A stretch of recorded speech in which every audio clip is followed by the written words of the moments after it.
Hello Japan travelers, welcome back to IS Vlogs Japan. ඉතින් අපි ආවා තොකුෂිමා. කියන්නේ අපි කලින් හිටිය කෝබේ වල ඉඳලා අවාජි අයිලන්ඩ් එක හරහා අපි තොකුෂිමා වලට ආවා. තොකුෂිමා නාරුතෝ ඒ කියන්නේ අවාජි අයිලන්ඩ් එකේ ඉඳලා හයිවේ එක ඇවිල්ලා තොකුෂිමා වලට බැස්ස ගමන්ම අපිට හම්බෙන ලස්සන සුපිරිම ප්ලේස් එක. ඒක තියෙන්නේ මුහුදේ තියෙන්නේ. ඉතින් අපි හයිවේ එක යන ගමන් දැක්ක පොඩ්ඩක් මුහුදේ ලස්සන ප්ලේස් එකක් තියෙනවා. ඉතින් අපි එතනට යන්නයි හදන්නේ දැන්. අපි ගිහිල්ලා බලමු මොන වගේ ලස්සන තැනක්ද මොන වගේ එක්ස්පීරියන්ස් එකක්ද අපිට ගන්න පුළුවන් වෙන්නේ කියලා. එහෙනම් let's go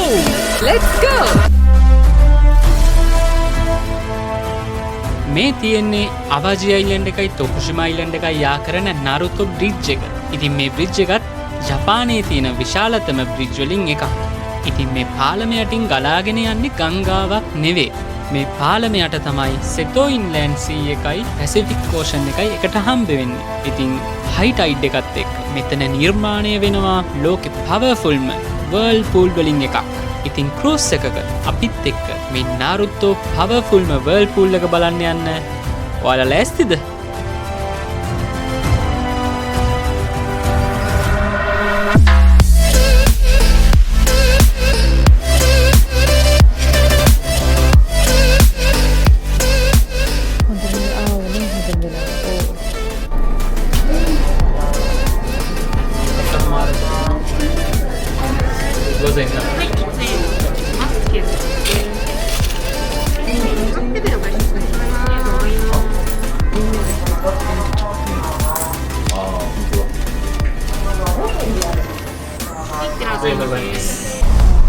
ඉතින් මේකේ තමයි අපි යන්නේ නාරුතෝ වර්ල්පූල් එක බලන්න. කට්ටිය ලෝඩ් වෙනවා. අපිත් යන්න නැත්නම් බලන්න හම්බෙන්නේ නැහැ. ඉතින් අපේ channel එකට අලුත් කෙනෙක් නම් channel එක subscribe කරන්න අමතක කරන්න එපා. මේ වර්ල්පූල් එක බලන්න යන්න ඔයාලට ක්‍රම තුනක් තියෙනවා. පළවෙනි ක්‍රමය තමයි නාරුතෝ බ්‍රිජ් එකේ ඉඳලා. දෙවෙනි එක තමයි නාරුතෝ පාර්ක් එකේ ඉඳලා පැනරොමික් view එකකින් බලා ගන්න පුළුවන්. තුන්වෙනි ක්‍රමය තමයි අපි තෝරගත්තේ මේ නාරුතෝ වර්ල්පූල් එක ළඟටම ගිහිල්ලා මේක බලා ගන්න පුළුවන් cruise tour එක. cruise tour එකත් අපිට තැන් දෙකකින් choose කරගන්න පුළුවන්. උසුෂියෝ කිසෙන් එකයි නාරුතෝ කාන්කෝ කිසෙන් එකයි. ඉතින් මේ දෙකෙන් අපිට හිතුණා time එකයි price එකයි reviews උත් එක්ක උසුෂියෝ කිසෙන් එක හොඳයි කියලා. ඉතින් අපි හිතුවා මේක අපිට හොඳ experience එකක් වෙයි කියලා.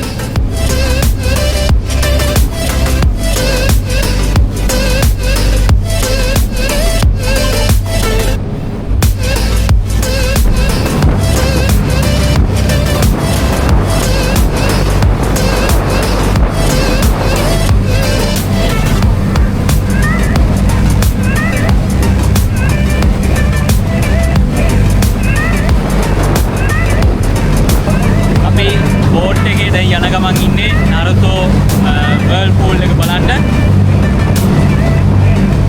බෝට් එකත් ලේසි පහත් බෝට් එකක් නෙමෙයි. පාරල් ස්පීඩ් එකකින් යනවා.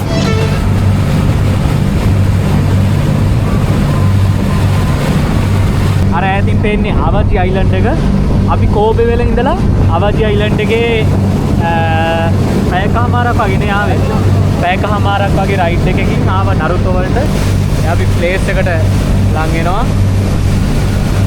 ඔයාලට දැක්කම හිතෙයි මෙතන මොන වගේ තැනක්ද කියලා.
අවජි අයිලන්ඩ් එකේ ඉඳලා අවජි අයිලන්ඩ් එකේ ඉඳලා ටොකුෂිමා වලට තියෙන පාලම. ඒ පාලම යට තමයි මේ දේ තියෙන්නේ. ඔයාලට පේනවා ඇති පාලම යට ග්ලාස් ෆ්ලෝ එකක් තියෙනවා. එතන ඉඳලත් මේ වර්ල් පූල් එක බලන්න පුළුවන්. හැබැයි මේ එක්ස්පීරියන්ස් එක ගත්තු අපි දෙන්න නම් රෙකමන්ඩ් කරන්නේ වර්ල් පූල් එක ළඟටම ක්‍රූස් එක ඇවිල්ලා බලන්න පුළුවන් ඔප්ෂන් එක.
මේ වගේ තැනකට මිනිස්සෙක්ව වැටුණත් මොන වගේ දෙයක් වෙයි කියලා ඔයාලට හිතෙන්නේ? එච්චරට මෙතන භයානකයි. අපිටත් මේ වගේ එක්ස්පීරියන්ස් එකක් හම්බුනේ පළවෙනි වතාවට. ඔයාලට මේ වගේ එක්ස්පීරියන්ස් එකක් හම්බ වෙලා තියෙනවද කියලා කමෙන්ට් සෙක්ෂන් එකේ කමෙන්ට් එකක් දාන්න අමතක කරන්න එපා. ඉතින් මේ ක්‍රූස් ටූර් එක අපිට විනාඩි 20ක වගේ කාලයක් තමයි හම්බෙන්නේ. ඉතින් අනිත් විශේෂතම දේ තමයි අපිට දවසේ හැම වෙලේම මේ දේ බලා ගන්න හම්බෙන්නේ නැහැ. ඔයා මේ ප්ලේස් එක බලන්න යද්දි අනිවාර්යෙන්ම ඔයා යන දවසේ කොයි ටයිම් එකේද හයි ටයිඩ් එකක් තියෙන්නේ කියලා හොඳට දැනුවත් වෙලා යන්න ඕනි. මොකද හයි ටයිඩ් එකක් තියෙද්දි විතරයි මේ දේ අපිට බලා ගන්න පුළුවන් වෙන්නේ. මෙයාලගේ වෙබ්සයිට් එකේ දාලා තියෙනවා හයි ටයිඩ් එකක් තියෙන්නේ කොයි වගේ වෙලාවටද කියන එක. ඉතින් මම මෙයාලගේ වෙබ්සයිට් එකේ ලින්ක් එකත් ඩිස්ක්‍රිප්ෂන් බොක්ස් එකේ දාලා තියන්නම්.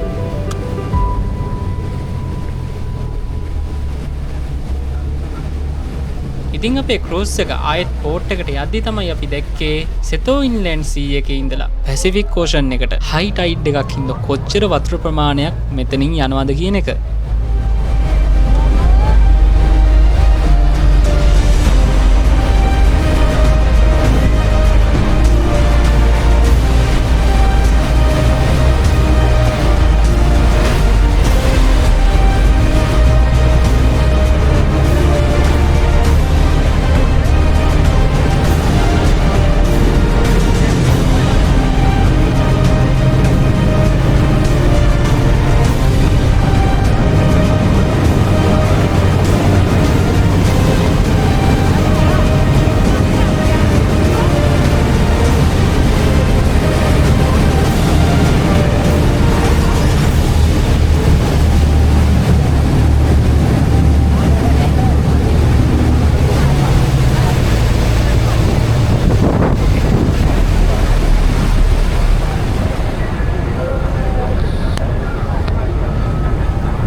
පළවෙනි පාර්ට මේ වගේ දෙයක් දැක්කේ ආරම එක්ස්පීරියන්ස් එකක් මේක. මේක තමයි ඉතින් මේ ස්වභාව ධර්මයේ අසිරිය. ස්වභාව ධර්මයේ අසිරිය. අර යන්නේ අනිත් බෝට් එක.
අපි හැමදෙස්සම කොහරි ගියොත් එහෙම මොන හරි දෙයක් කරගන්න ඉතින් ඒ කලෙක්ෂන් එක.